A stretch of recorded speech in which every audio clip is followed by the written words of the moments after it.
For millions of middle-class Indian families, education is not just a degree. It is survival. It is an aspiration. It is dignity. A small-town student studies under a dim light. Parents take loans. Mothers sacrifice jewelry. Fathers postpone retirement. Entire families invest emotionally and financially into one exam. And then one fine day, the system collapses.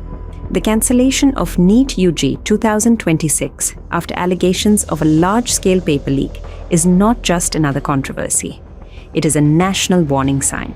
More than 22 lakh students are now staring at uncertainty, stress, and emotional exhaustion.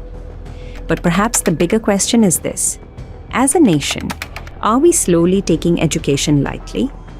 Every election today revolves around freebies, caste arithmetic, community mobilization, slogans, identity politics, and emotional narratives.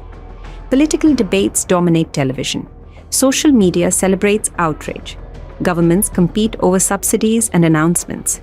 But where is the national obsession with education quality? Where is the urgency to build world-class universities? Where is the seriousness about protecting examination credibility? Where is the conversation about research, innovation, science, merit, and academic excellence?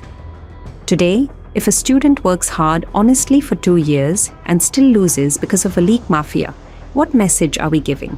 That effort does not matter, that integrity is optional, that connections and corruption are stronger than preparation. The irony is striking. India wants to become a global economic power. India wants to become a technology hub. India wants to lead in AI, medicine, defense, manufacturing, and innovation. But none of this is possible if the education system itself becomes fragile and compromised. There was a time when governments proudly spoke about IITs, IIMs, scientific institutions, laboratories, and academic excellence. Today, political communication is increasingly centered around instant gratification. Long-term institution building has become less glamorous than short-term electoral messaging. And somewhere in this transition, the culture of hard work itself seems under attack. Remember the famous line, "Hard work, not Harvard"? Politically, it may sound catchy. Emotionally, it may resonate with sections of voters. But governance cannot run on slogans alone. Because eventually, every developed nation in the world is built not merely on hard work, but also on strong educational institutions, scientific thinking, research ecosystems, meritocracy, and intellectual excellence.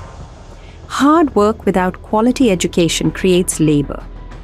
Hard work with education creates leadership. That is the difference. Nobody is saying only elite institutions matter.